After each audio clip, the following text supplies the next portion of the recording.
저는 지금도 그날 아침을 선명하게 기억합니다. 남편이 짐을 싸며 던진 차가운 말 한마디가 제 62년 인생을 산산조각 냈던 그 순간을요. 당신과는 더 이상 못 살겠소. 이혼합시다. 2년간 믿었던 사랑이 거짓이었다는 걸, 그 따뜻했던 미소 뒤에 차가운 계산이 숨어 있었다는 걸, 그때는 전혀 몰랐습니다. 아니, 알고 싶지 않았는지도 모르겠습니다. 안녕하세요. 저는 이순이라고 합니다. 서울 성북구에서 작은 수선집을 운영하고 있고요. 첫 남편을 10년 전에 먼저 보내고 혼자 살아왔습니다.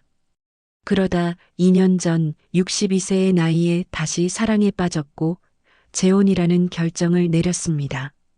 주변 모두가 말렸지만 저는 행복할 권리가 있다고 믿었습니다. 하지만 그 선택이 제 인생 최악의 실수가 될 줄은 꿈에도 몰랐습니다. 이제 황혼의 편지함에 도착한 오늘의 사연이 열리려 합니다. 혹시 아직 구독하지 않으셨다면 지금 눌러주세요. 여러분의 응원이 더 많은 이야기를 전할 힘이 됩니다. 2년 전, 그러니까 제가 60세였을 때로 돌아가 볼까요? 그때는 정말 평범한 일요일 아침이었습니다. 10년 전 남편 재호를 잃고 나서 처음으로 마음이 조금 가벼워진 시기였죠. 딸 지민이가 엄마 교회라도 다니세요. 집에만 계시지 말고라며 근처 교회를 소개해줬고 저는 그해 봄부터 주일 예배에 나가기 시작했습니다. 솔바람 교회는 아담한 동네 교회였습니다. 예배당에 들어서면 오래된 나무 의자에서 나는 은은한 냄새와 파이프 오르간 소리가 마음을 차분하게 만들어 주었죠. 그날도 평소처럼 2층 맨 뒤 자리에 앉아 찬송가 책을 펼쳤습니다. 찬송가 349장, 나의 사랑하는 책. 재호가 살아생전 가장 좋아하던 찬송가였습니다. 페이지를 넘기는 제 손이 떨렸습니다. 아직도 남편 생각만 하면 눈물이 났거든요. 혹시 찬송가 책같이 볼 수 있을까요? 옆자리에서 낮고 부드러운 남자 목소리가 들렸습니다. 고개를 들어보니 50대 후반쯤 되어 보이는 남자가 미안한 듯 웃고 있었습니다. 깔끔한 회색 정장에 은퇴 안경을 쓴 모습이 단정해 보였고 무엇보다 그 미소가 참 따뜻했습니다. 아, 네. 여기 있어요. 저는 제 찬송가 책을 건넸습니다. 감사합니다. 오늘 처음 나와서 책을 깜빡했네요. 남자는 고개를 숙이며 인사했습니다. 예배가 시작되고 찬양이 울려 퍼졌습니다. 옆에서 남자가 함께 찬송가를 부르는데 목소리가 참 좋았습니다. 낮고 안정적인 바리톤이었죠. 재호도 찬양을 좋아했었는데 문득 그런 생각이 들면서 가슴 한편이 먹먹해졌습니다. 예배가 끝나고 남자가 찬송가 책을 돌려주며 말했습니다. 정말 감사했습니다. 저는 강민재라고 합니다. 이순이에요. 천만에요. 혹시 이 교회 오래 다니셨어요? 아니요. 저도 몇 달 안 됐어요. 민재라는 남자는 자연스럽게 교회 복도를 함께 걸으며 이야기를 이어갔습니다. 자신은 회사를 정리하고 서울로 올라왔는데 새로운 곳에서 신앙생활을 하고 싶어 이 교회를 찾았다고 했습니다. 말투가 정중하고 예의 바른 사람이었습니다. 혹시 시간 되시면 커피라도 한잔 할까요? 이 동네가 처음이라 혼자는 좀 낯설어서요. 민재의 제안에 저는 잠시 망설였습니다. 낯선 남자와 커피를 마신다는 게 조심스러웠거든요. 하지만 교회에서 만난 사람이니까 괜찮겠지. 그리고 10년 동안 혼자 살면서 누군가와 대화를 나눈다는 것 자체가 너무 오랜만이었습니다. 네, 좋아요.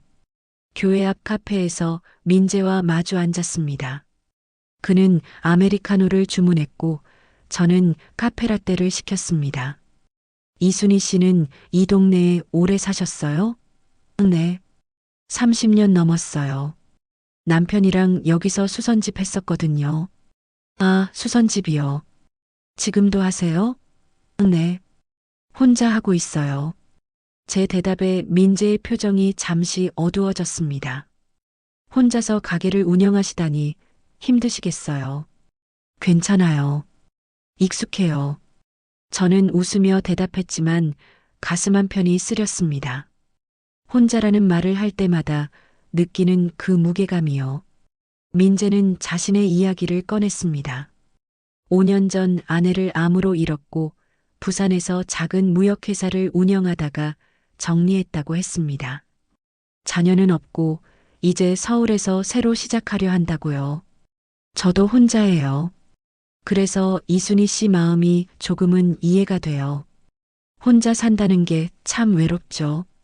민재의 눈빛이 진지했습니다. 그 순간 제 가슴이 뜨끔했습니다. 10년 동안 아무도 제 외로움을 이해해주지 않았거든요. 그날 이후 민재는 매주 일요일 예배에 나왔고 우리는 자연스럽게 예배 후 커피를 함께 마시게 됐습니다. 처음에는 그저 같은 교회를 다니는 지인이었지만 시간이 지나면서 민재는 제게 특별한 사람이 되어갔습니다. 그는 정말 다정한 사람이었습니다. 제가 가게 일로 힘들다고 하면 제가 도와드릴까요? 라며 직접 가게에 찾아와 무거운 짐을 날라주기도 했고 비가 오는 날이면 우산 가져오셨어요? 라며 문자를 보내기도 했습니다. 3개월쯤 지났을 때 민재가 조심스럽게 말했습니다. 순희 씨, 저와 만나주실 수 있을까요? 교회 지인이 아니라 남자와 여자로요. 제 심장이 두근거렸습니다. 60세 나이에 다시 이런 감정을 느낄 줄은 몰랐습니다. 저 같은 늙은 여자한테 왜 그러세요? 순희 씨는 전혀 늙지 않으셨어요. 제게는 가장 아름다운 분이에요. 민재의 말에 얼굴이 화끈거렸습니다. 정말이지 10년 만에 느끼는 설렘이었습니다. 그렇게 우리는 연인이 됐습니다. 민재는 일주일에 서너 번 가게에 들러 손님이 없을 때 함께 차를 마시며 이야기를 나눴고 주말에는 함께 근처 공원을 산책했습니다. 남산을 함께 오르고 한강변을 걸으며 늦은 나이에 다시 찾아온 사랑을 즐겼습니다. 민재는 항상 제 손을 잡아주었고 제 이야기를 경청해 주었으며 무엇보다 저를 한 사람으로 존중해 주었습니다. 6개월쯤 지났을 때 민재가 프로포즈했습니다. 한강변 벤치에 앉아 있을 때였습니다. 순희 씨, 저와 결혼해 주시겠어요? 남은 인생 함께하고 싶어요. 민재가 제 손을 꽉 잡았습니다. 저는 눈물이 났습니다. 기쁨과 두려움이 동시에 밀려왔거든요. 저 같은 사람이랑 결혼하시면 후회하지 않으세요? 절대 후회 안 해요. 순희 씨는 제게 선물 같은 사람이에요. 저는 고개를 끄덕였습니다. 네, 좋아요. 결혼해요. 하지만 딸 지민이의 반응은 완전히 달랐습니다. 재혼 소식을 전했을 때 지민이는 펄쩍 뛰었습니다. 엄마 미쳤어요? 어떻게 만난 지 6개월밖에 안 된 사람이랑 결혼을 해요? 지민아, 엄마도 행복할 권리가 있어. 10년 동안 혼자 살았잖아. 그래도 그렇지. 그 사람 뭐 하는 사람인지 제대로 알아보기라도 했어요? 교회에서 만났어. 착한 사람이야. 엄마, 요즘 세상에 교회 다닌다고 다 착한 사람이에요? 재산놀이는 사기꾼일 수도 있잖아요. 지민이의 말이 제 가슴을 찔렀습니다. 하지만 저는 고집을 부렸습니다. 지민아, 민재 씨는 그런 사람 아니야. 엄마가 판단할 수 있어. 엄마, 제발 다시 생각해봐요. 최소한 1년은 더 만나보고 결정하세요. 아니야. 엄마 나이가 벌써 60이야. 1년을 더 기다릴 수가 없어. 지민이는 한숨을 쉬며 돌아섰습니다. 그 뒷모습이 서운했지만 저는 결심을 바꾸지 않았습니다. 지금 생각하면 그때 딸 말을 들었어야 했는데 결혼식은 조촐하게 했습니다. 솔바람교회 예배당에서 목사님 주례로 간소하게 치렀고 하객은 교회 교인 몇 명과 민재의 지인들 뿐이었습니다. 지민이는 결혼식에 오지 않았습니다. 전날 밤 전화로 엄마, 전 못 가요. 그 결혼 인정 못해요라며 단호하게 말했거든요. 결혼식 날 아침 옷장을 열어 제가 갖고 있던 옷 중에 제일 깔끔한 흰색 블라우스와 베이지색 치마를 꺼내 입었습니다. 거울을 보니 60세의 신부가 보였습니다. 주름진 얼굴과 백발이 섞인 머리카락. 어울리지 않는다는 생각이 들었지만 민재가 문을 열고 들어오며 정말 아름다워요라고 속삭였을 때 모든 걱정이 사라졌습니다. 식이 끝나고 새 집으로 향했습니다. 민재가 준비한 성북구의 작은 아파트였습니다. 제 수선집에서 걸어서 10분 거리였죠. 짐을 정리하던 중 제 손에 작은 상자가 잡혔습니다. 첫 남편 재호가 남긴 결혼 반지였습니다. 은반지 안쪽에는 영원히 사랑해라는 글귀가 새겨져 있었죠. 저는 그 반지를 한참 바라봤습니다. 순희 씨, 뭐 보세요? 민재가 다가왔습니다. 저는 재빨리 반지를 서랍 깊숙이 넣었습니다. 아무것도 아니에요. 하지만 그 순간 가슴 한편이 무거워졌습니다. 왜일까요? 재호에게 미안한 마음이었을까요? 아니면 새로운 시작에 대한 두려움이었을까요? 민재가 제 어깨를 감싸 안았습니다. 이제 우리 행복하게 살아요. 과거는 다 잊고. 민재의 목소리는 따뜻했지만 왠지 그 온기가 피부 깊숙이 스며들지 않았습니다. 서랍 속에 넣은 결혼 반지가 작고 신경 쓰였습니다. 그때는 몰랐습니다. 이것이 불길한 징조였다는 것을, 민재의 따뜻한 미소 뒤에 차가운 계산이 숨어 있었다는 것을, 그리고 이 결혼이 제 인생 최악의 악몽이 될 거라는 것을요. 결혼 2년이 지났습니다. 그 2년은 제게 꿈 같은 시간이었습니다. 민재는 정말 좋은 남편이었거든요.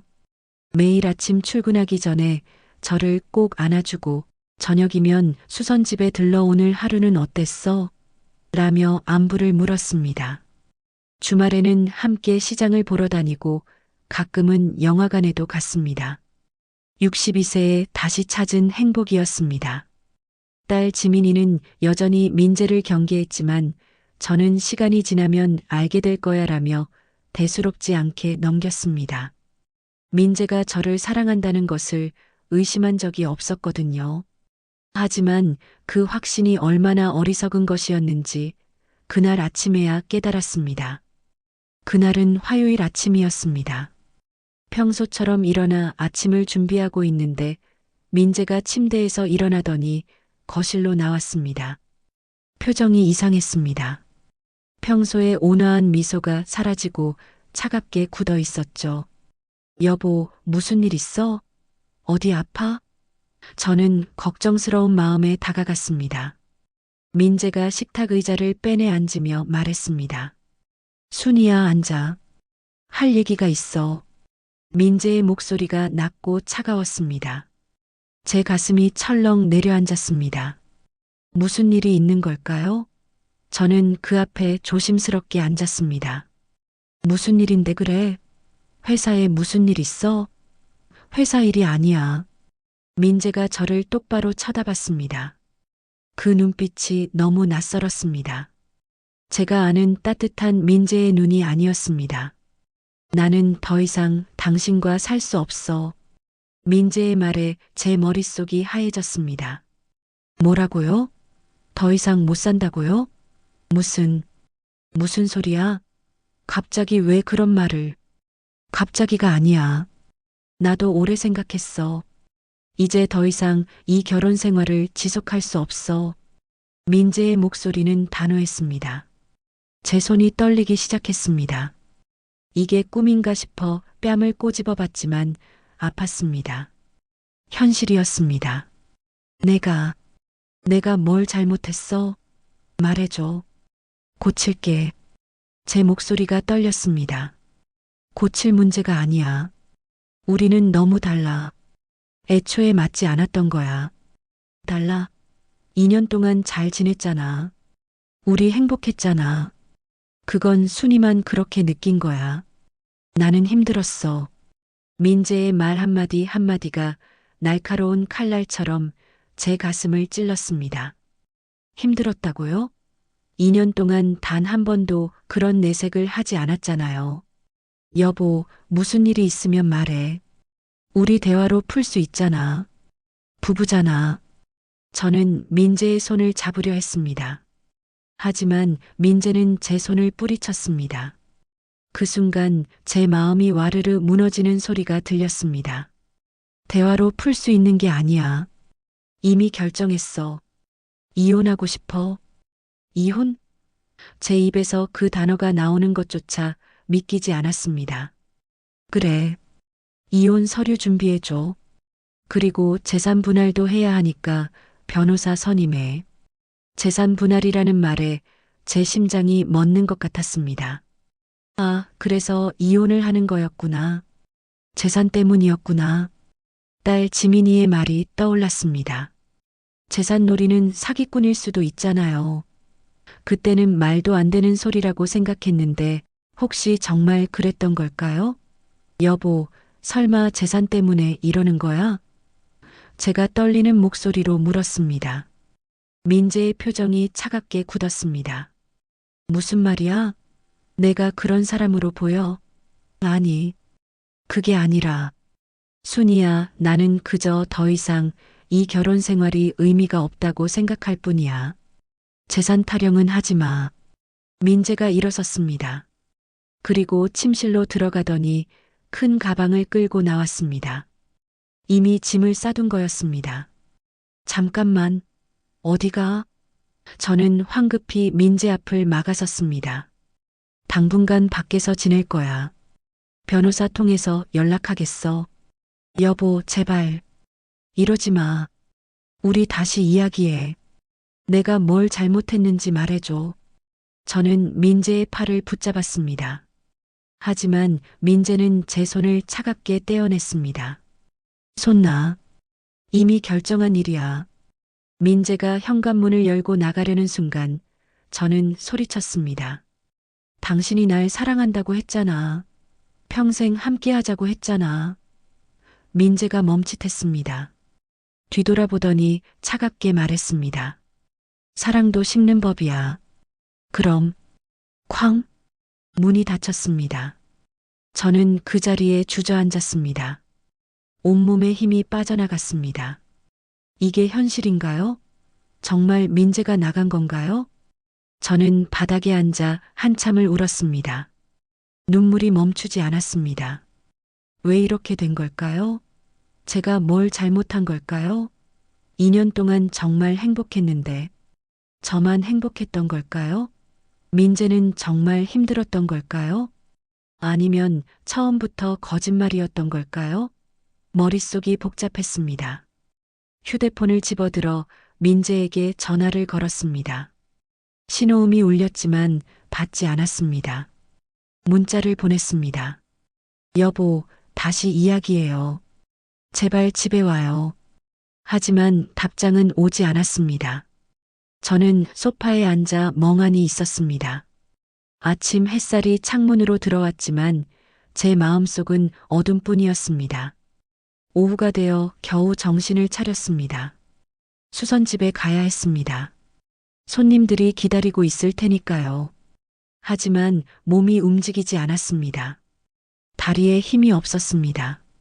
그때 현관문이 열렸습니다. 민재가 돌아온 걸까? 하는 기대감에 고개를 들었지만 문을 연 건 딸 지민이었습니다. 엄마, 왜 가게 문을 안 열어요? 손님들이 전화했다던데요. 지민이가 걱정스러운 얼굴로 들어왔습니다. 저를 보더니 표정이 굳었습니다. 엄마, 왜 그래요?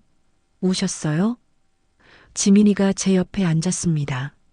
저는 입을 열려 했지만 목이 메어 말이 나오지 않았습니다. 그저 고개만 저었습니다. 엄마, 무슨 일 있었어요? 말씀해봐요. 지민이가 제 손을 잡았습니다. 저는 떨리는 목소리로 말했습니다. 민재가 이혼하자고 했어. 지민이의 눈이 커졌습니다. 뭐라고요? 갑자기 더 이상 못 살겠대. 짐 싸서 나갔어. 지민이의 얼굴이 붉어졌습니다. 화가 난 표정이었습니다. 그 사람이 진짜 그랬어? 2년 만에? 응. 제발 손 놓으라고 하더라. 변호사 통해서 연락하겠대. 재산 분할 얘기는 했어? 응.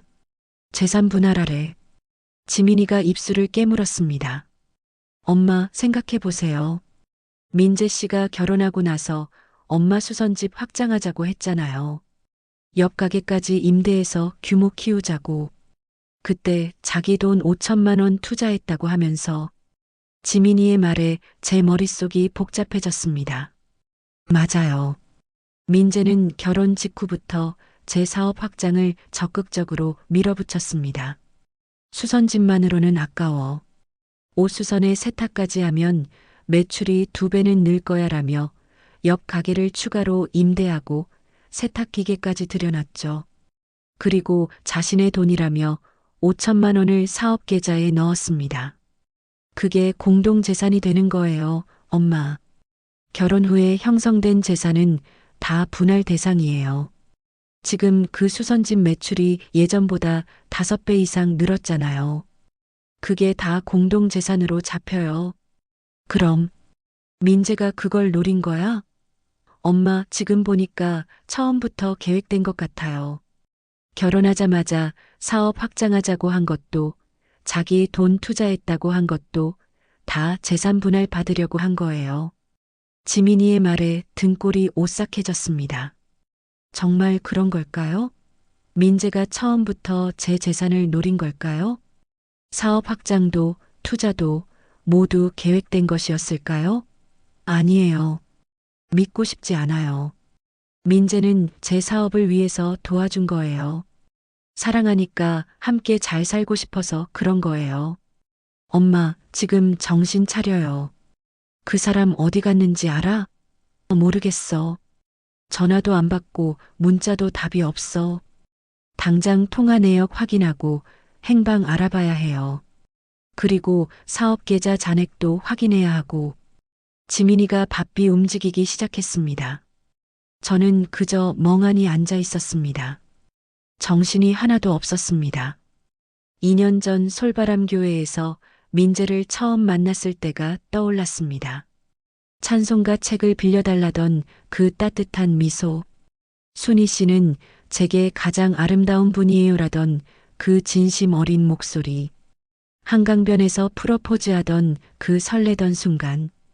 결혼식 날 정말 아름다워라고 속삭이던 그 눈빛. 모두 거짓이었을까요? 2년간의 행복이 모두 연기였을까요? 저녁이 되었습니다. 지민이는 통화를 하느라 바빴고 저는 침대에 누워 천장을 바라봤습니다. 민재의 베개에서 아직도 그의 냄새가 났습니다. 익숙한 냄새였습니다. 2년 동안 매일 밤 맡던 냄새. 이제 다시는 맡을 수 없는 냄새. 눈물이 또 흘러내렸습니다. 어떻게 이럴 수 있죠? 어떻게 아무 말도 없이 그냥 떠날 수 있죠? 저는 베개를 껴안고 울었습니다.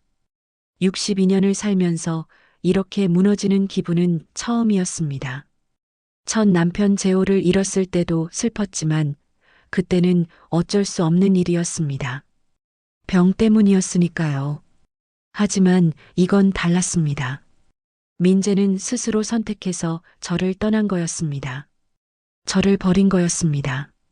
밤 11시쯤 지민이가 방으로 들어왔습니다. 엄마, 내일 변호사 사무실 예약했어. 같이 가야 해. 알았어. 제 목소리는 힘이 없었습니다. 엄마, 힘내. 우리 같이 싸워. 그 사람한테 당하면 안 돼. 지민이가 제 손을 잡았습니다. 저는 딸을 바라봤습니다. 지민이의 눈에 눈물이 맺혀 있었습니다. 미안해, 지민아. 내 말을 들을 걸 그랬어. 됐어, 엄마. 이제라도 정신 차리면 돼. 내일 변호사 만나서 어떻게 할지 상의하자. 지민이가 나가고 저는 다시 홀로 남았습니다. 어둠 속에서 제 인생을 돌아봤습니다.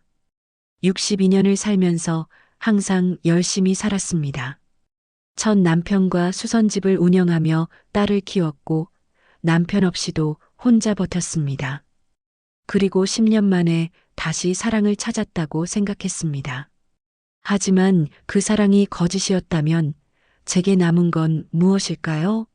창밖을 보니 달이 떠 있었습니다. 차가운 달빛이 방 안으로 스며들었습니다.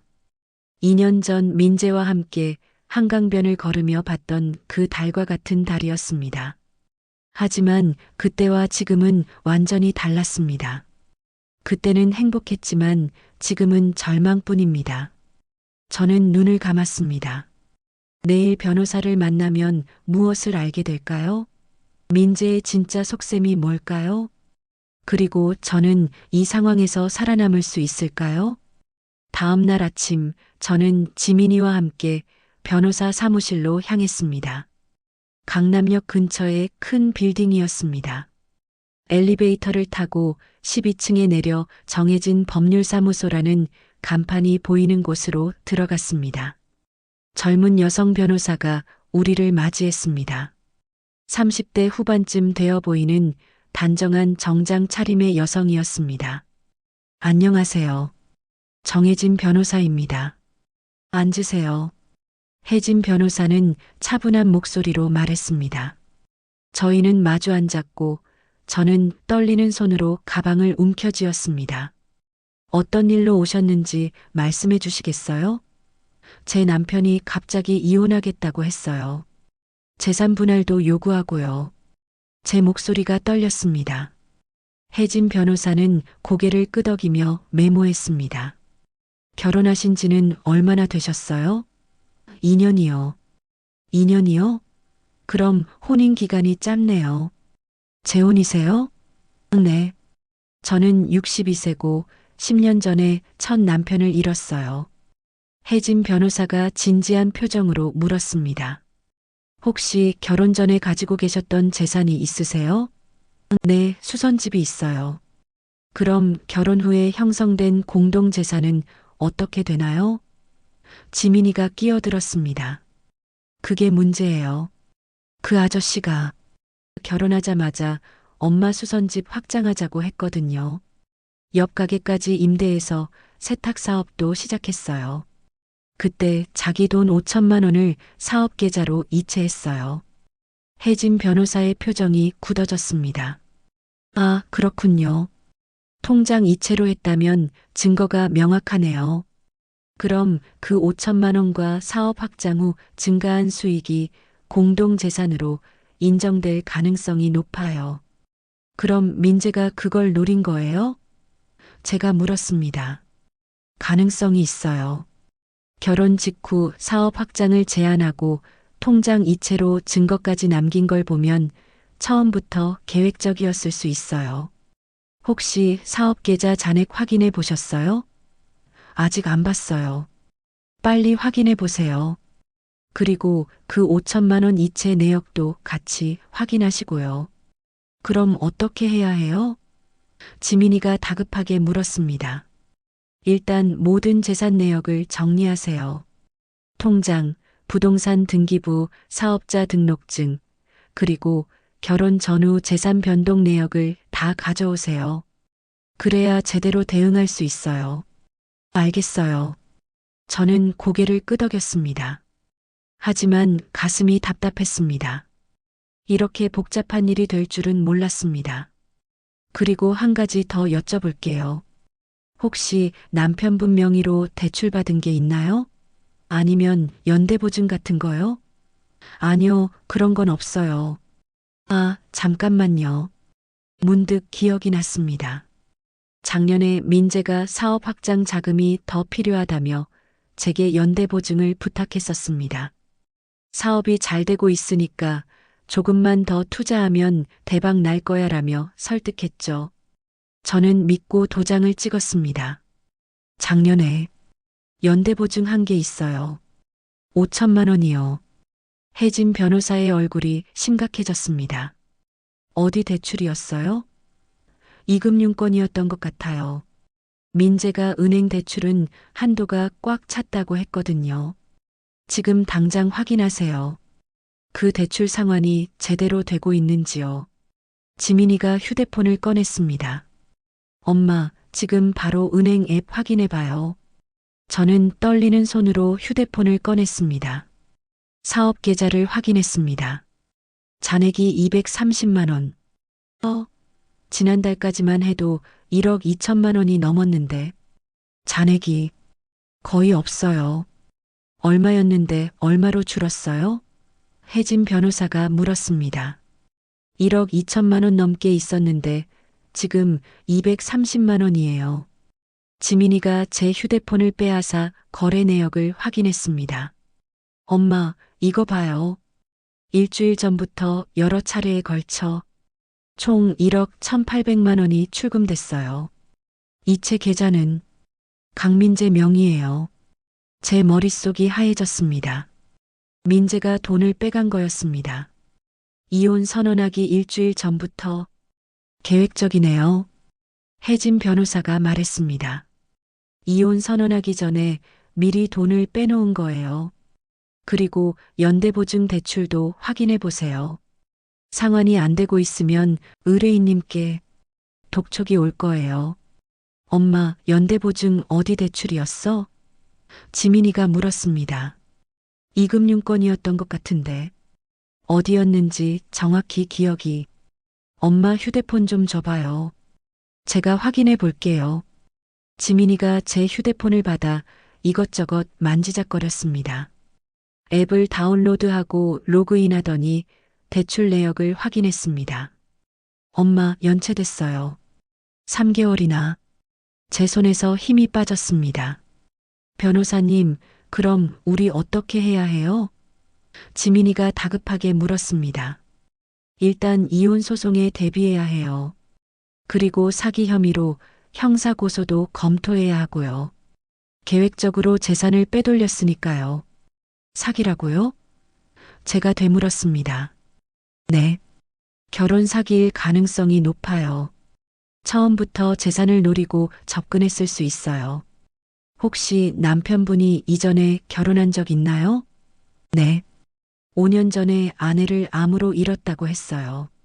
그것도 확인이 필요해요. 혼인관계 증명서 떼보세요. 거짓말일 수도 있어요. 혜진 변호사의 말에 제 가슴이 철렁 내려앉았습니다.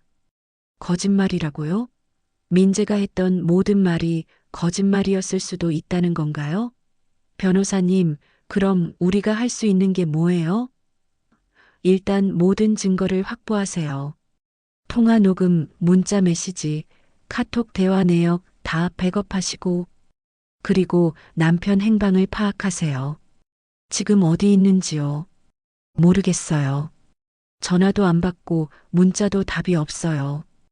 혜진 변호사는 명함을 건네며 말했습니다. 일단 증거부터 모으세요.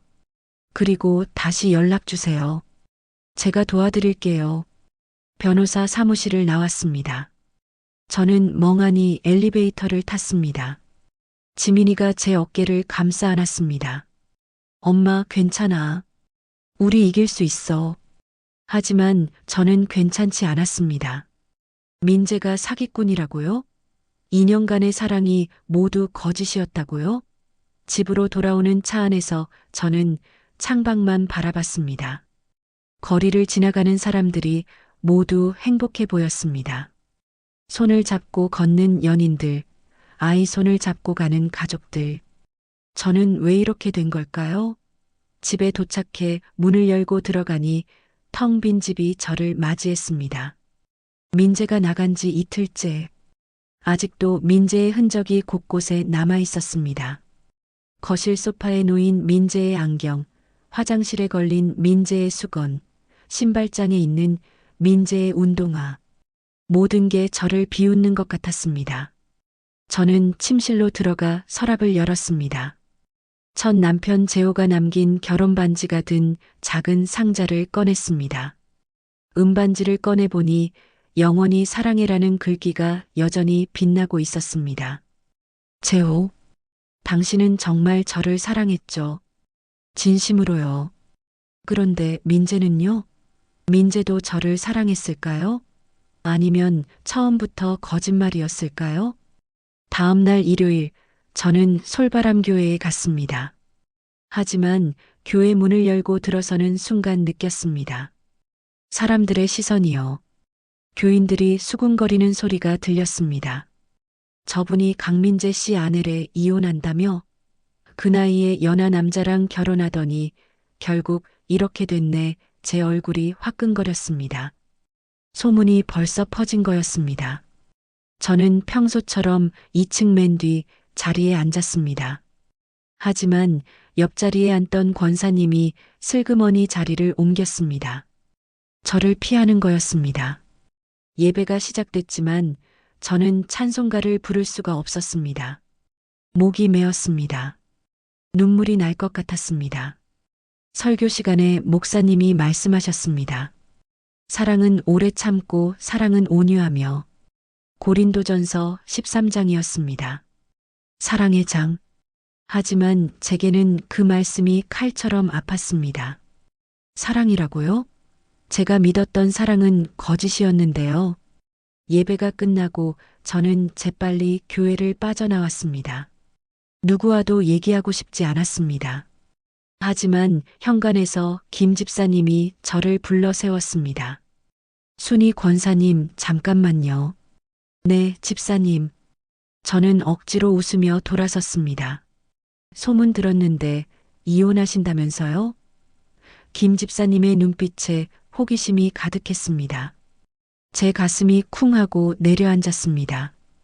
그건 제 개인적인 일이라. 아니, 교회 식구끼리 뭘 그렇게 숨겨요. 연하 남자랑 결혼하더니 결국 이렇게 되는구먼. 제가 뭐라고 했어요. 나이 차이 나는 결혼은 조심하라고. 김 집사님의 말이 날카로웠습니다. 저는 아무 말도 할 수 없었습니다. 그저 고개만 숙인 채 교회를 빠져나왔습니다. 집으로 돌아오는 길, 저는 한강변을 걸었습니다. 2년 전 민재와 함께 걸었던 그 길이었습니다. 벤치에 앉아 강을 바라봤습니다. 강물은 여전히 흘러가고 있었습니다.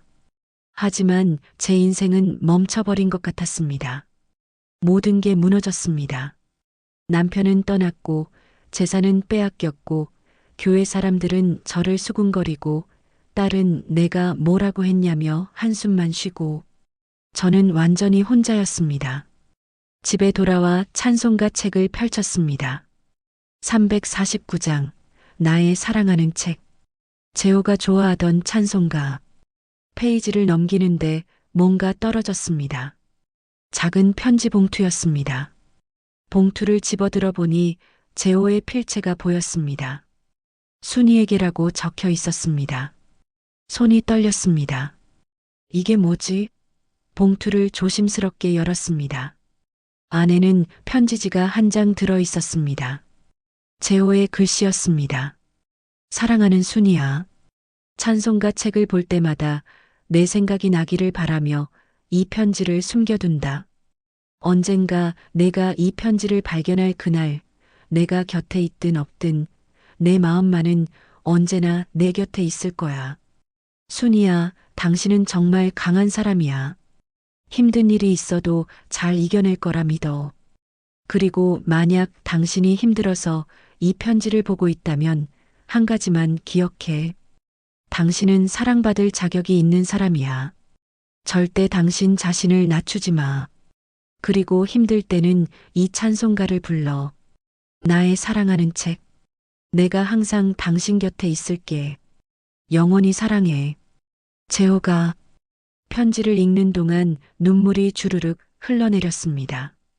재호, 당신은 정말 저를 사랑했구나. 진심으로요. 그런데 저는 그 사랑을 잊고 다른 사람한테 속아버렸어요. 하지만 재호의 편지는 저에게 힘을 주었습니다. 당신은 강한 사람이야. 나 없이도 잘 살 수 있어. 맞아요.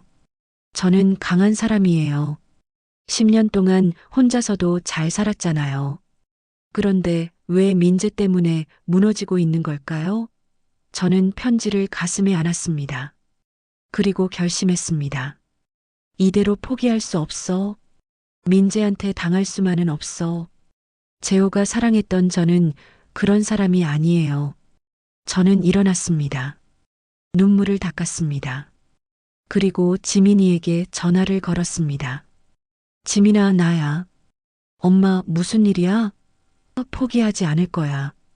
민재랑 끝까지 싸울 거야. 엄마, 나 혼자가 아니야. 너도 있고, 혜진 변호사님도 있고, 우리 같이 싸우자. 전화기 너머로 지민이의 목소리가 들렸습니다. 좋아, 엄마. 우리 같이 싸워. 저는 전화를 끊고 거울을 봤습니다. 눈물 자국이 남아 있었지만 눈빛만큼은 달라져 있었습니다. 포기하지 않겠다는 결심, 싸우겠다는 의지. 62년을 살면서 배운 게 있다면 넘어져도 다시 일어서는 것이었습니다. 민재가 떠났지만, 교회 사람들이 수군거리지만, 재산을 빼앗겼지만 저는 포기하지 않을 거예요. 왜냐하면 저는 이순이니까요. 재호가 사랑했고 지민이가 믿는 강한 여자니까요. 일주일이 지났습니다. 저는 수선집 문을 열고 평소처럼 일을 했습니다. 하지만 손님들은 예전만큼 오지 않았습니다.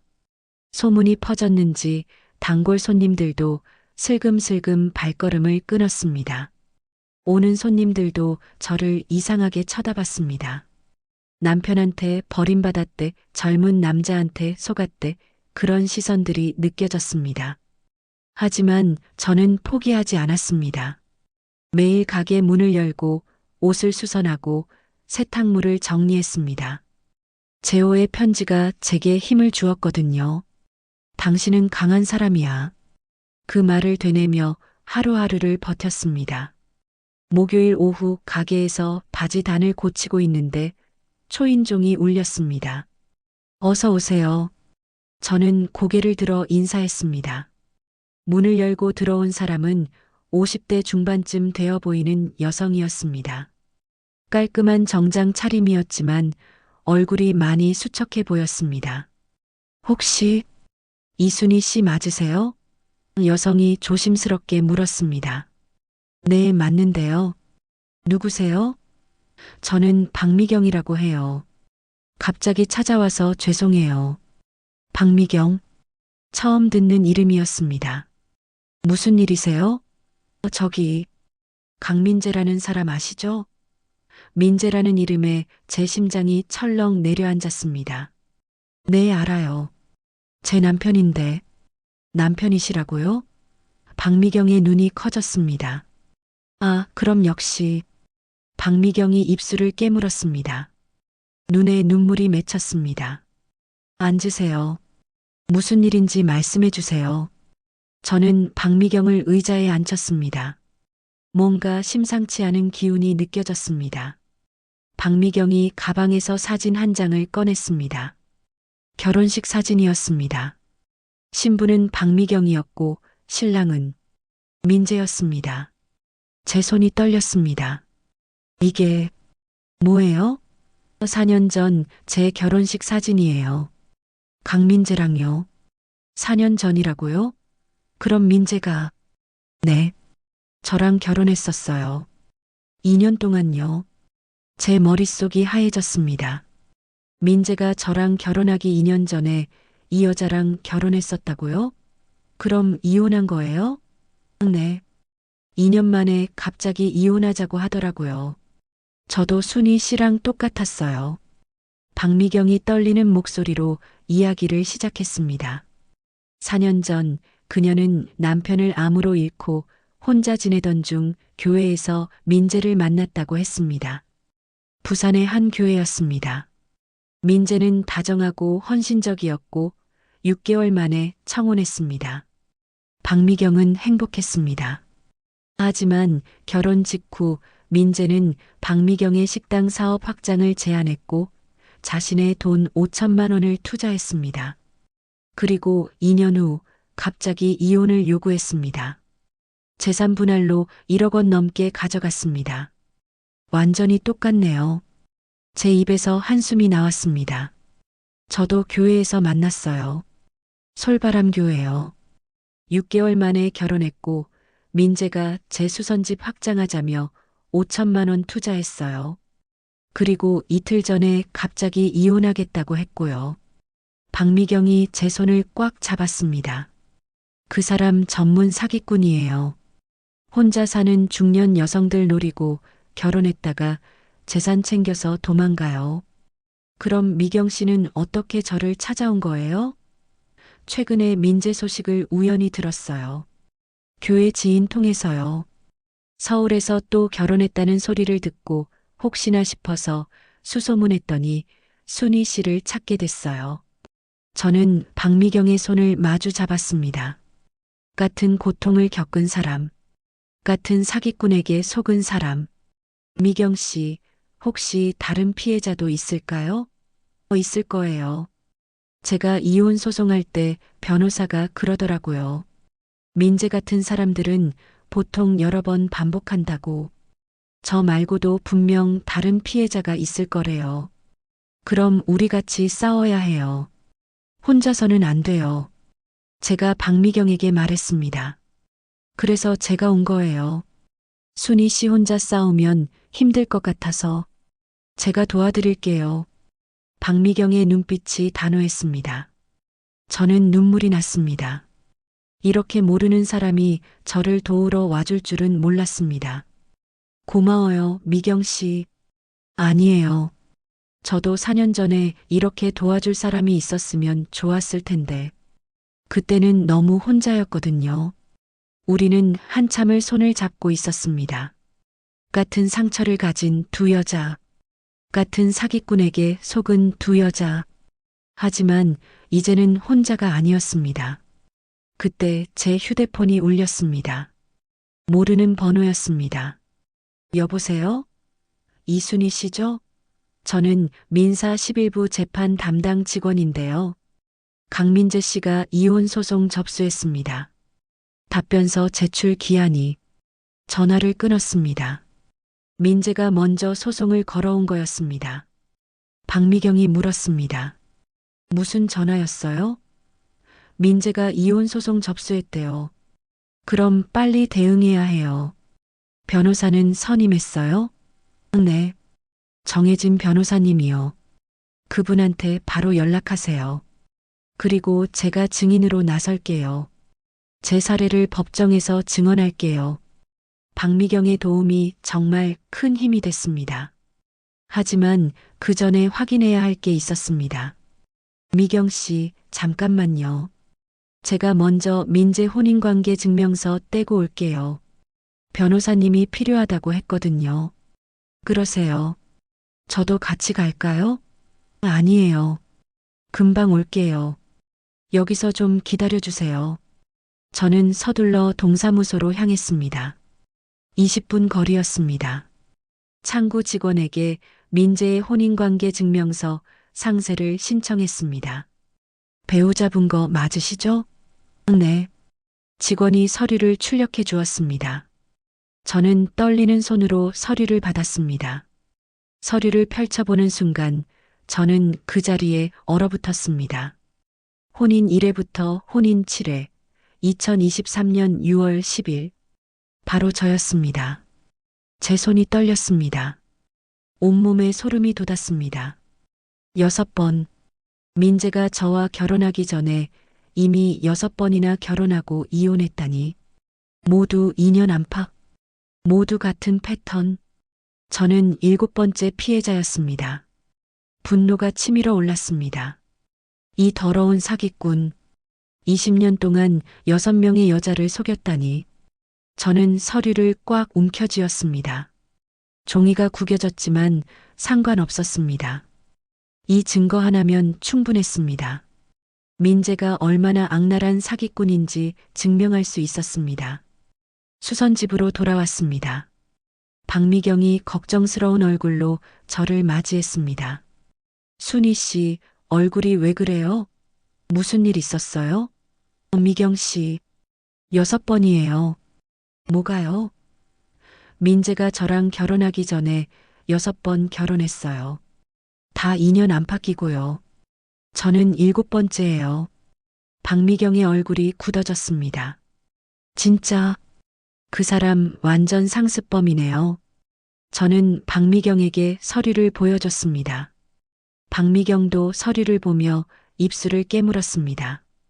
이 증거면 충분해요. 법정에서 민재 완전히 끝장낼 수 있어요. 저는 바로 혜진 변호사에게 전화를 걸었습니다.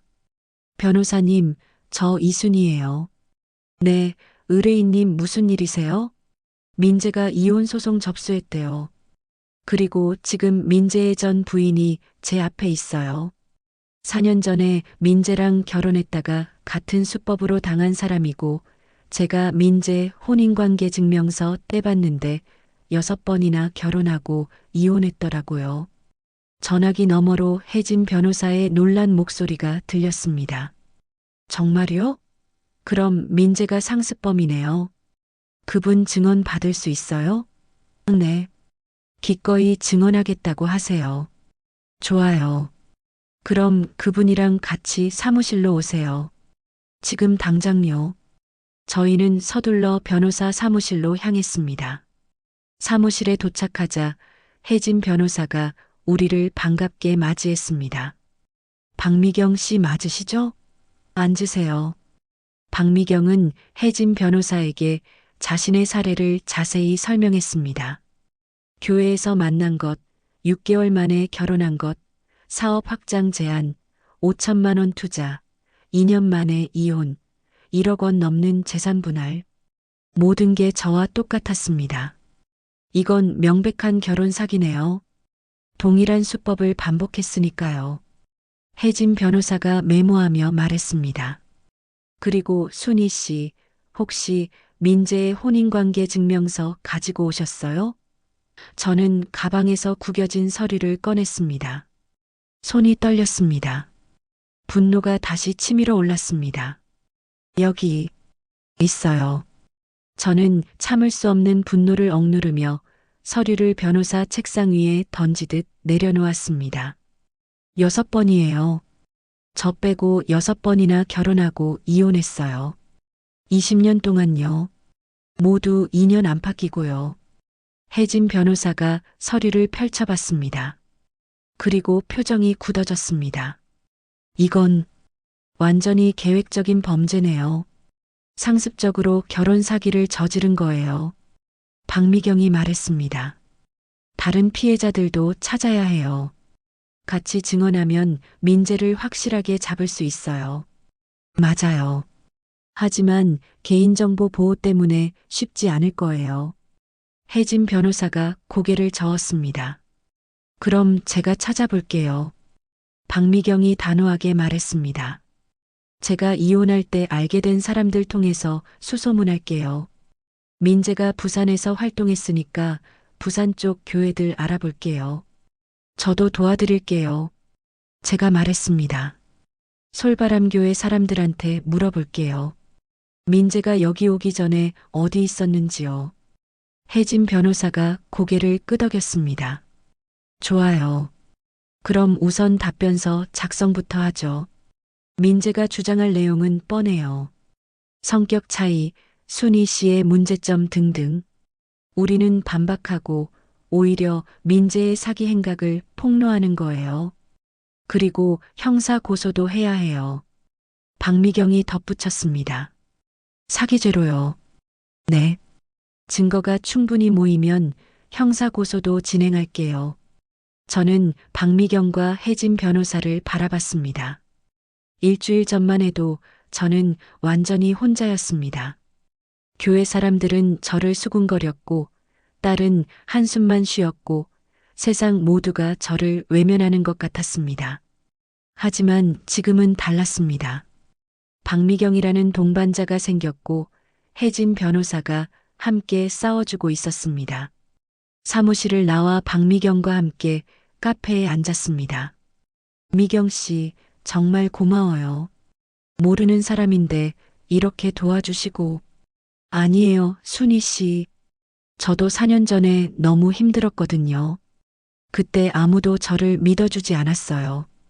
다들 제가 남편 잘못 만나서 그렇다고, 제가 조심하지 않아서 그렇다고 했어요. 박미경의 눈에 눈물이 맺혔습니다. 그래서 순희 씨만큼은 혼자 싸우게 하고 싶지 않았어요. 같은 아픔을 겪은 사람으로서요. 저는 박미경의 손을 잡았습니다. 우리 꼭 이겨요. 민재를 반드시 법정에 세워요. 그럼요. 이번엔 우리가 이길 거예요. 그날 밤 집으로 돌아와 거울을 봤습니다. 일주일 전보다 훨씬 나은 표정이었습니다. 여전히 지쳐 보였지만 눈빛만큼은 달라져 있었습니다. 포기하지 않겠다는 의지, 싸우겠다는 결심, 그리고 무엇보다 이제는 혼자가 아니라는 안도감.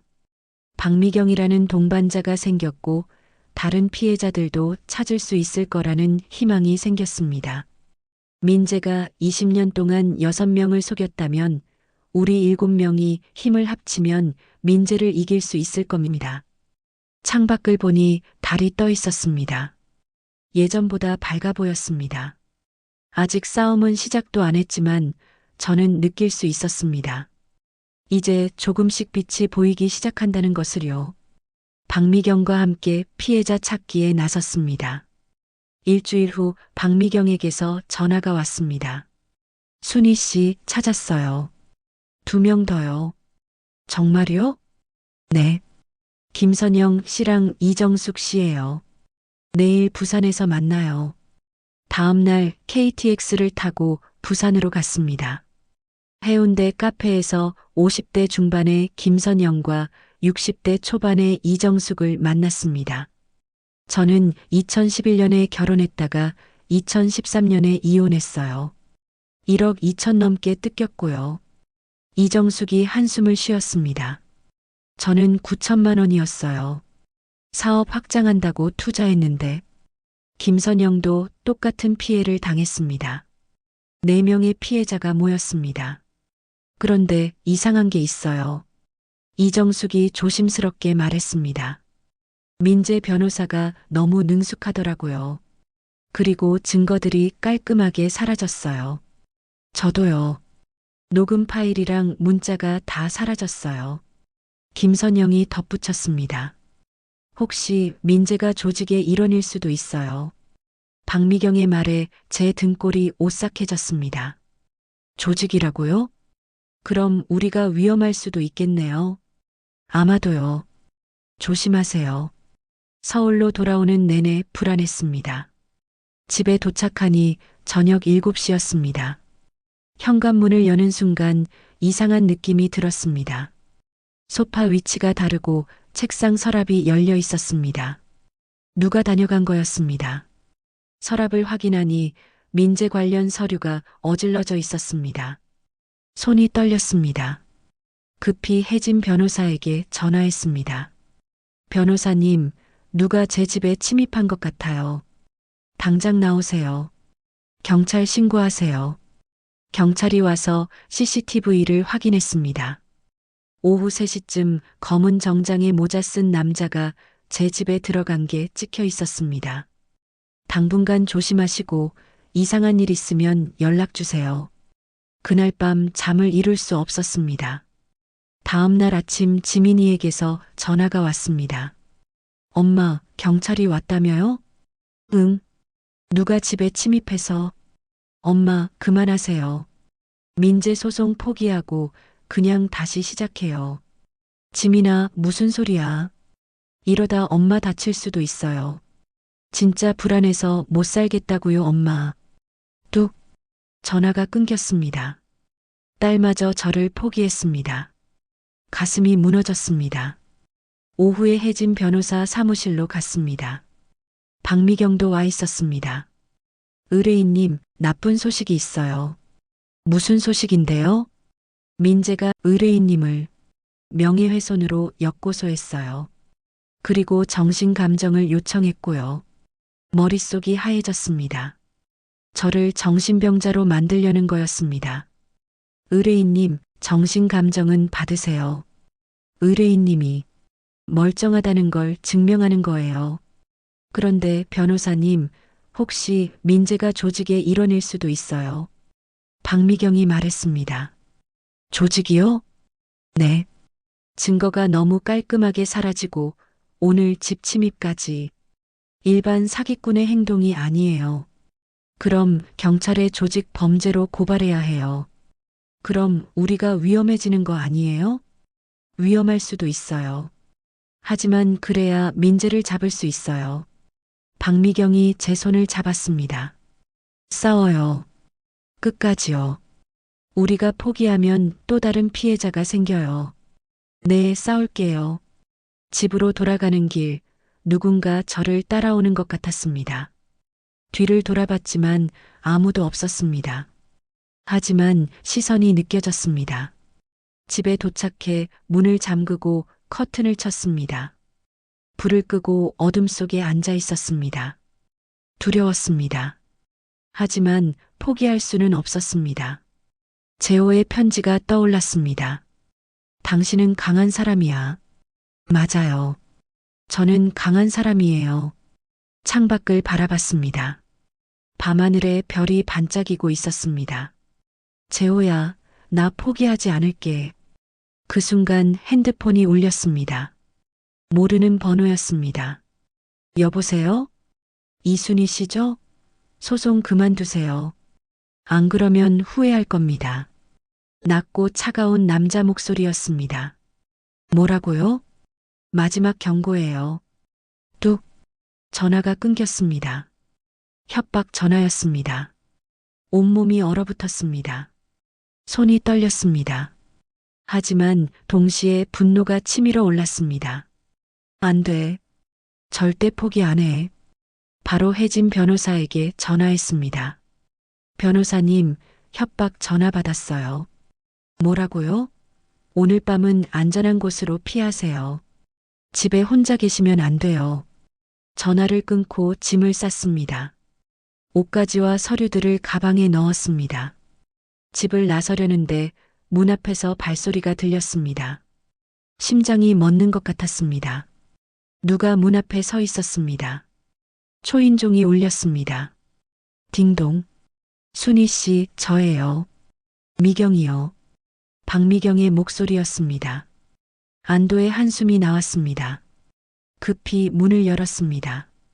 미경 씨, 어떻게? 변호사님한테 전화 받았어요. 혼자 있으면 안 될 것 같아서요.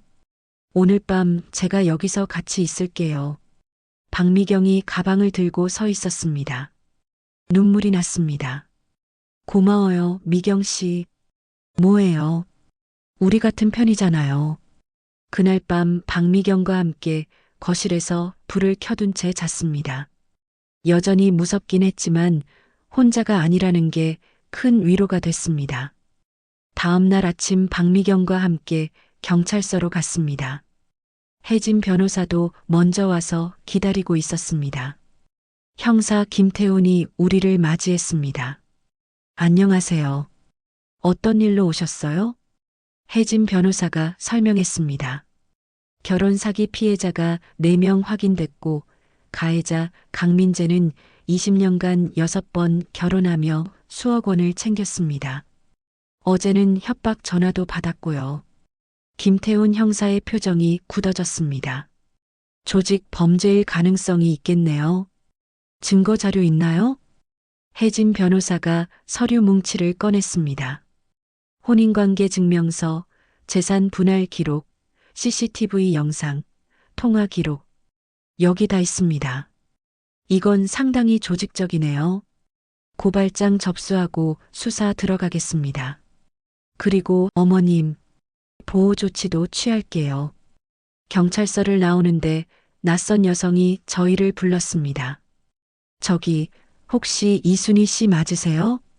네, 맞는데요. 누구세요? 저는 윤지혜예요. 저도 강민재 피해자예요. 2007년에 결혼했다가 2009년에 이혼했고요.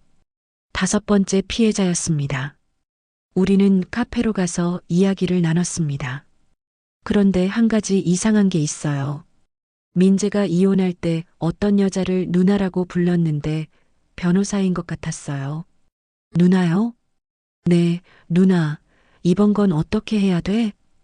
이런 식으로요. 박미경이 끼어들었습니다. 저도 봤어요. 누군가한테 전화해서 조언 구하는 거. 그럼 배우가 있을 가능성이 높네요. 혜진 변호사가 메모했습니다.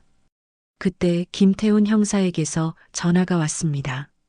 할머니, 강민재 통장 추적했는데 이상한 거래 내역이 발견됐어요.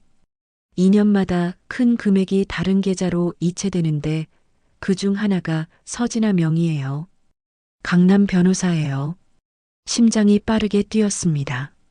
서진아, 배후 인물이었습니다. 혜진 변호사가 컴퓨터로 검색했습니다.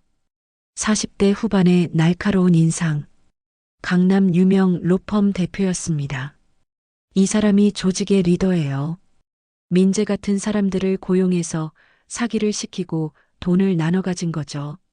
이 사람도 잡을 수 있을까요? 증거가 더 필요해요. 하지만 민재를 먼저 잡고 자백을 받으면 돼요. 오후에 지민이에게서 전화가 왔습니다. 엄마, 저 지민이에요. 어제는 미안해요. 너무 걱정돼서 그랬어요. 제가 도와드릴게요. 고마워, 지민아. 사랑해요, 엄마. 힘내세요. 딸이 다시 돌아왔습니다. 기쁨의 눈물이 났습니다. 다음 날 김태훈 형사에게서 전화가 왔습니다. 할머니, 강민재 소환했는데 모든 혐의를 부인하고 있어요. 증거가 더 필요해요. 그런 게 있을까요? 혹시 민재가 집에 둔 물건 있어요? 핸드폰, 노트북, USB 같은 거요. 생각해 봤습니다. 민재가 쓰던 책상 서랍. 서둘러 서재로 갔습니다. 서랍을 열어보니 검은색 가죽 수첩이 있었습니다. 열어봤습니다. 이름들, 날짜들, 금액들. 그리고 맨 뒷장에 진아 누나라는 이름과 옆에 적힌 연락처. 그거예요. 지금 바로 경찰서로 가져오세요. 급히 경찰서로 향했습니다. 지민이도 함께 갔습니다.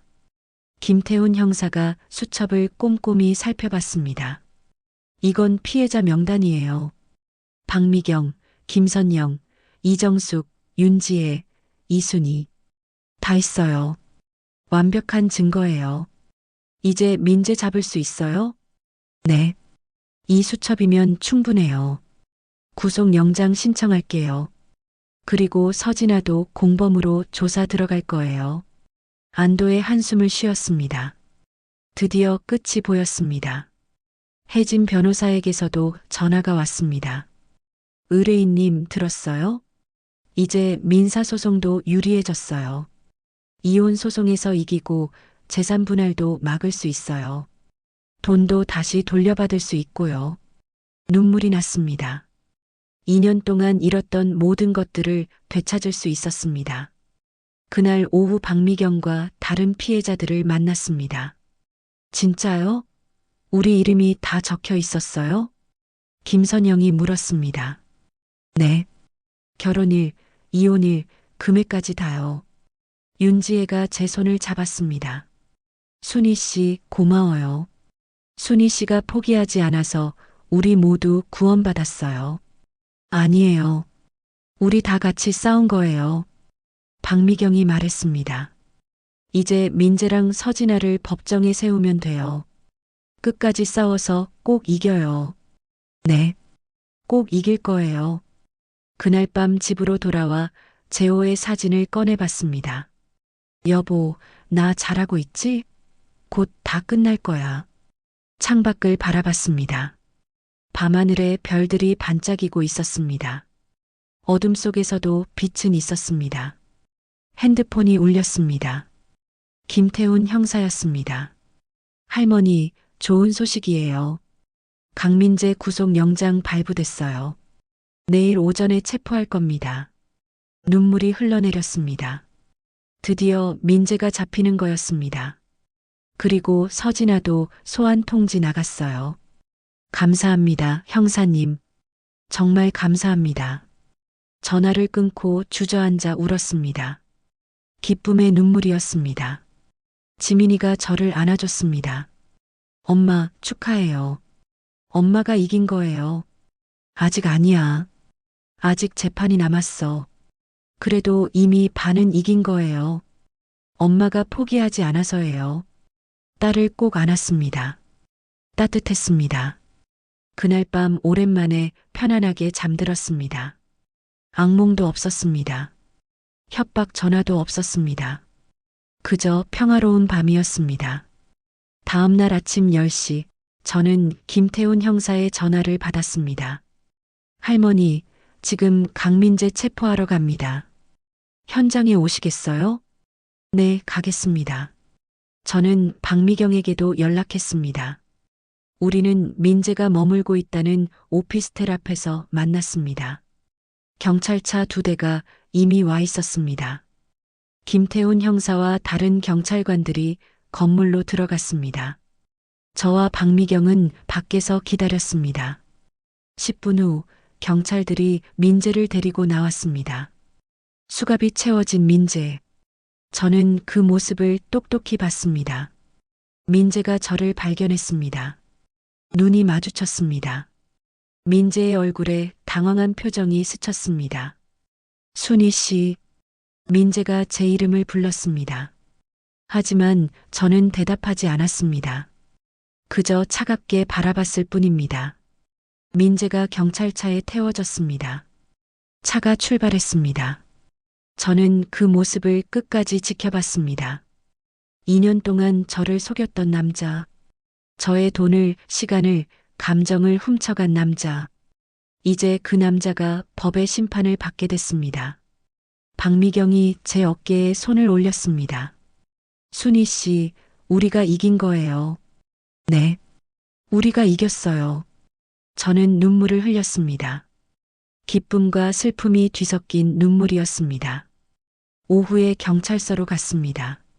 민재 조사가 진행되고 있었습니다. 김태훈 형사가 나와서 말했습니다. 할머니, 강민재가 자백했어요. 정말요? 네. 수첩 증거 보여주니까 바로 무너지더라고요. 그리고 서진아와의 관계도 실토했어요. 어떤 관계였어요? 서진아가 조직의 총책이었어요. 민재 같은 사람들을 여러 명 고용해서 결혼 사기를 시켰고 번 돈의 절반을 가져갔대요. 그리고 법률적인 문제는 다 처리해줬고요. 박미경이 분노에 찬 목소리로 말했습니다. 그럼 피해자가 우리만이 아니겠네요? 맞아요. 민재 말로는 서진아 밑에 사기꾼이 최소 5명은 된대요. 그럼 피해자가 수십 명일 수도 있어요. 저는 충격을 받았습니다. 우리가 생각했던 것보다 훨씬 큰 조직이었습니다. 서진아는 어떻게 되나요? 지금 소환 중이에요. 곧 조사 들어갈 겁니다. 민재 자백 있으니까 구속은 확실해요. 다행이네요. 할머니, 이제 재판만 남았어요. 민사 재판이랑 형사 재판 둘 다 진행될 거예요. 준비 잘하세요. 네, 형사님. 감사합니다. 일주일 후 첫 번째 재판이 열렸습니다. 이혼 소송 재판이었습니다. 법정에 들어서니 민재가 피고석에 앉아 있었습니다. 수감복을 입은 민재. 저는 원고석에 앉았습니다. 혜진 변호사가 옆에 있었습니다. 재판장이 입장했습니다. 재판을 시작하겠습니다. 원고 측 입장 말씀해 주세요. 혜진 변호사가 일어섰습니다. 재판장님, 이 사건은 단순한 이혼 사건이 아닙니다. 피고 강민재는 원고를 비롯한 다수의 여성들을 대상으로 조직적인 결혼 사기를 저질렀습니다. 현재 형사 재판도 진행 중이며 피고는 사기죄로 구속된 상태입니다. 민재 측 변호사가 반박했습니다. 재판장님, 형사 사건과 민사 사건은 별개입니다. 결혼은 정상적으로 이루어졌고 재산 분할도 법적 절차에 따른 것입니다. 혜진 변호사가 증거를 제출했습니다. 민재의 검은색 수첩, 혼인관계 증명서, 피해자 진술서, 통장 거래 내역, 모든 증거가 쌓여갔습니다. 재판장이 증거들을 살펴봤습니다. 표정이 점점 굳어졌습니다. 피고 측, 이 증거들에 대해 반박할 내용 있습니까? 민재 측 변호사가 말문이 막혔습니다. 반박할 수 있는 증거가 없었습니다. 재판장님, 시간을 주십시오. 다음 재판에서 반박 자료 제출하세요. 오늘은 여기서 마치겠습니다. 첫 재판이 끝났습니다. 법정을 나오는데 민재가 저를 바라봤습니다. 순희 씨, 미안해요. 민재가 작은 목소리로 말했습니다. 저는 멈춰섰습니다. 민재를 똑바로 바라봤습니다. 미안하다고요? 2년 동안 저를 속이고 제 돈을 훔쳐가고 제 인생을 망가뜨리고 이제 와서 미안하다고요? 정말 미안해요. 저도 어쩔 수 없었어요. 서진아가 시킨 거예요. 어쩔 수 없었다고요? 당신은 선택했어요. 나쁜 길을 선택한 거예요. 이제 그 대가를 치러야죠. 저는 돌아서서 걸어갔습니다. 민재의 사과 따위 필요 없었습니다. 저는 이미 용서할 마음이 없었습니다. 두 번째 재판은 한 달 후였습니다. 그동안 서진아도 구속됐고 다른 사기꾼들도 체포됐습니다. 조직이 완전히 와해됐습니다. 두 번째 재판날 법정은 방청객들로 가득했습니다. 언론에서도 관심을 보였습니다. 결혼 사기 조직 전말이라는 제목으로 뉴스에 나왔습니다. 재판장이 판결을 선고했습니다. 피고 강민재는 원고 이순희를 비롯한 다수의 피해자들에게 결혼을 빙자한 사기를 저질렀음이 명백합니다. 따라서 이혼을 인정하되 재산 분할은 전액 원고에게 귀속되며 피고는 원고에게 위자료 5천만 원을 지급하라. 법정이 숨죽였습니다. 재판장이 계속 말했습니다. 또한 피고가 가져간 재산 1억 원 전액을 원고에게 반환하라. 피고의 재산을 압류하고 민사상 손해배상도 인정한다. 망치 소리가 울렸습니다. 재판이 끝났습니다. 저는 이겼습니다. 완전한 승리였습니다. 법정을 나오는데 취재진이 몰려들었습니다. 소감 한 말씀 해주세요. 지금 기분이 어떠세요? 저는 카메라를 바라봤습니다. 저는 2년 동안 정말 힘들었습니다. 사랑한다고 믿었던 사람한테 배신당했고 평생 모은 돈을 잃었고 가족들한테도 상처를 줬습니다. 하지만 포기하지 않았습니다. 그리고 혼자가 아니었습니다. 저는 옆에 있는 박미경과 다른 피해자들을 바라봤습니다. 같은 피해를 당한 분들이 저를 도와줬고 훌륭한 변호사님이 저를 변호해 주셨고 경찰이 정의를 실현해 주셨습니다. 그리고 무엇보다 제 딸이 저를 믿어줬습니다. 지민이가 방청석에서 손을 흔들었습니다. 저는 미소 지었습니다. 혹시 저처럼 결혼 사기를 당하신 분들이 계시다면 포기하지 마세요. 혼자가 아닙니다. 도와줄 사람들이 있습니다. 꼭 싸워서 이기세요. 카메라 플래시가 터졌습니다. 저의 얼굴이 뉴스에 나갔습니다. 64세 어머니 결혼 사기 조직 무너뜨려 그날 밤 수선집으로 돌아왔습니다.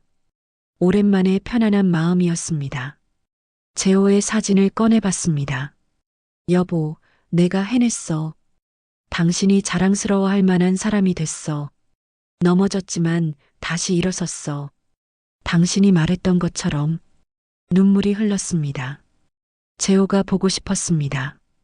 하지만 이제는 괜찮았습니다. 재호는 제 마음속에 영원히 살아 있었습니다. 다음 날 아침 은행에서 연락이 왔습니다. 민재가 가져간 돈 1억 원이 제 계좌로 들어왔다고 했습니다. 위자료 5천만 원도 함께요. 2년 만에 제 돈을 되찾았습니다.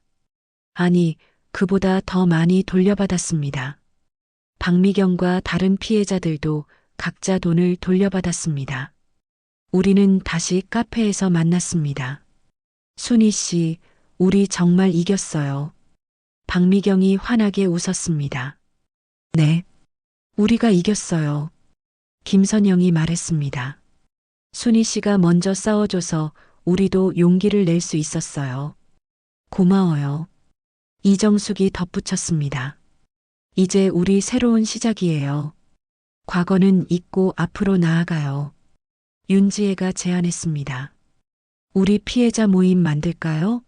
앞으로도 결혼 사기 당하는 사람들 도와주면서요. 모두가 찬성했습니다. 우리는 희망의 빛이라는 피해자 모임을 만들었습니다. 결혼 사기 피해자들을 돕고 법률 상담을 제공하고 심리 치료를 연결해주는 모임이었습니다. 석 달 후 형사 재판에서 최종 판결이 나왔습니다. 강민재는 징역 7년, 서진아는 징역 10년을 선고받았습니다. 다른 사기꾼들도 각각 5년에서 8년의 형을 받았습니다. 정의가 실현됐습니다. 그해 가을 저는 수선집을 다시 정상화시켰습니다. 손님들이 하나둘 돌아왔습니다. 동네 사람들이 저를 응원해줬습니다. 뉴스 봤어요. 정말 대단하세요. 이 덕분에 우리도 용기 얻었어요. 앞으로도 건강하게 오래오래 사세요. 따뜻한 말들이었습니다. 저는 다시 살아있음을 느꼈습니다. 지민이는 자주 놀러 왔습니다. 손자 준수도 데리고 왔습니다. 할머니가 영웅이래요. 선생님이 그러셨대요. 준수가 자랑스럽게 말했습니다. 저는 준수를 안아줬습니다. 할머니는 영웅이 아니야. 그냥 포기하지 않은 사람일 뿐이야. 그게 영웅이잖아요. 준수의 말에 저는 웃었습니다. 그렇네요. 포기하지 않는 게 영웅인가 봅니다. 그해 겨울, 재호의 기일이 다가왔습니다. 저는 성묘를 갔습니다.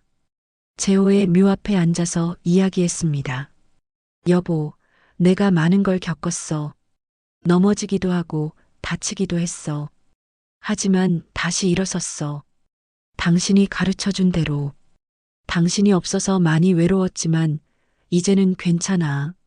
나도 당신처럼 강한 사람이 됐어. 그리고 다른 사람들도 도와주고 있어. 자랑스럽지? 바람이 불었습니다. 재호가 대답하는 것 같았습니다. 눈물이 났지만 슬프지 않았습니다. 감사한 눈물이었습니다. 재호와 함께한 시간, 그리고 재호가 가르쳐준 교훈들, 모두 제 삶의 일부였습니다.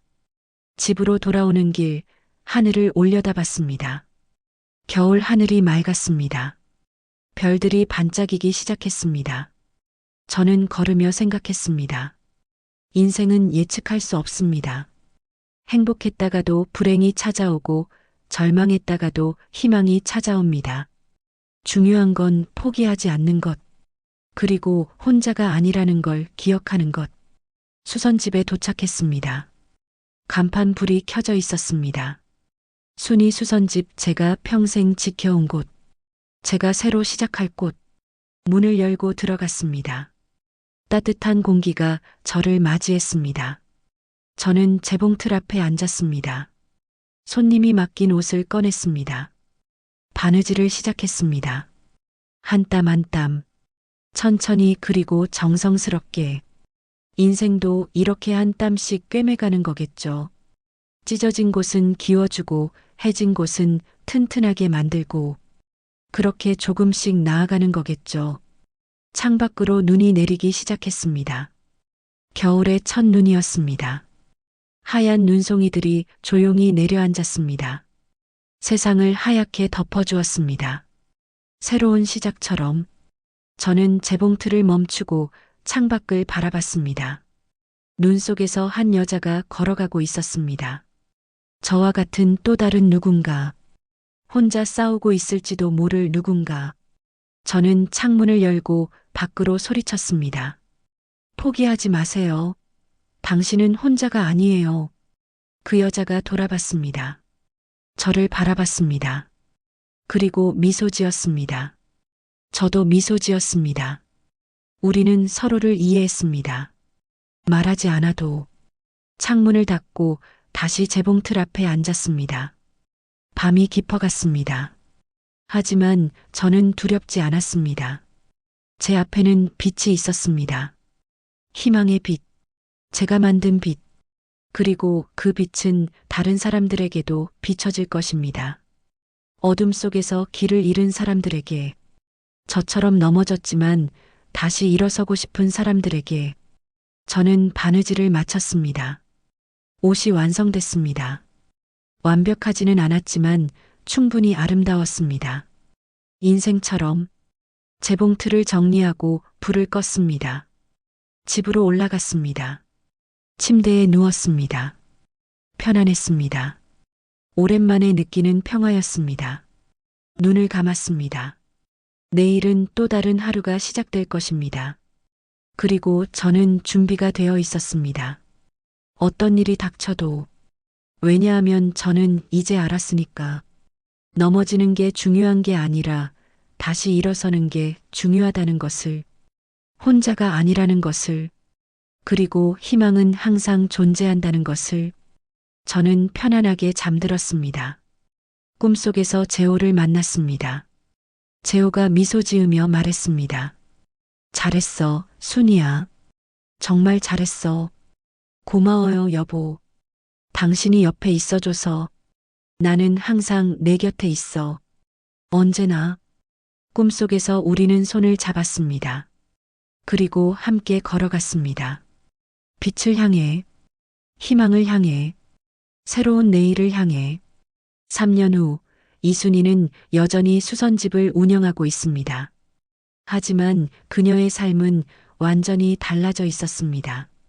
희망의 빛이라는 이름의 결혼 사기 피해자 모임은 전국 12개 집으로 확대됐고 지금까지 800명이 넘는 피해자들을 도왔습니다. 순이는 매주 토요일 무료 법률 상담을 진행하고 피해자들의 심리 치료를 연결해주며 때로는 법정에 함께 서기도 합니다. 그녀의 이야기는 67세, 다시 일어서다라는 제목의 책으로 출간됐고 베스트셀러가 됐습니다. 인쇄는 모두 피해자 지원 기금으로 사용되고 있습니다. 박미경은 부산에서 지부를 운영하며 순이와 함께 법 개정 운동을 이끌고 있습니다. 덕분에 결혼사기 처벌 강화 법안이 국회에 발의됐습니다. 지민이는 엄마를 자랑스러워합니다. 준수는 초등학교에서 우리 할머니는 영웅이라는 주제로 발표를 해서 상을 받았습니다. 순이는 거실에 앉아 재호의 사진을 바라보며 말했습니다. 여보, 우리 손자가 나를 영웅이래. 난 그냥 포기하지 않았을 뿐인데.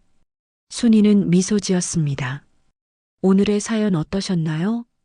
이 이야기가 우리에게 주는 교훈은 명확합니다. 첫째, 나이는 숫자에 불과합니다. 67세의 순이는 젊은이들보다 더 용감하게 싸웠습니다. 둘째, 혼자가 아닙니다.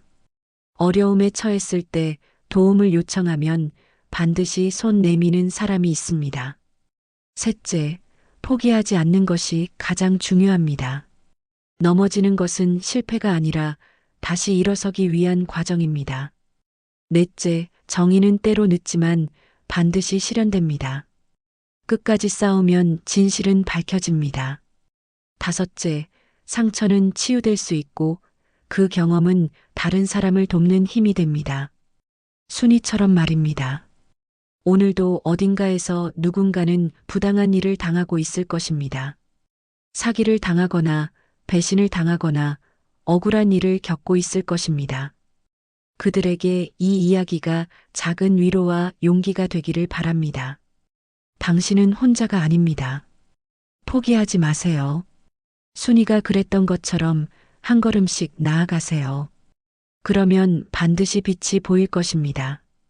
이 이야기가 도움이 되셨다면 구독과 좋아요 부탁드립니다.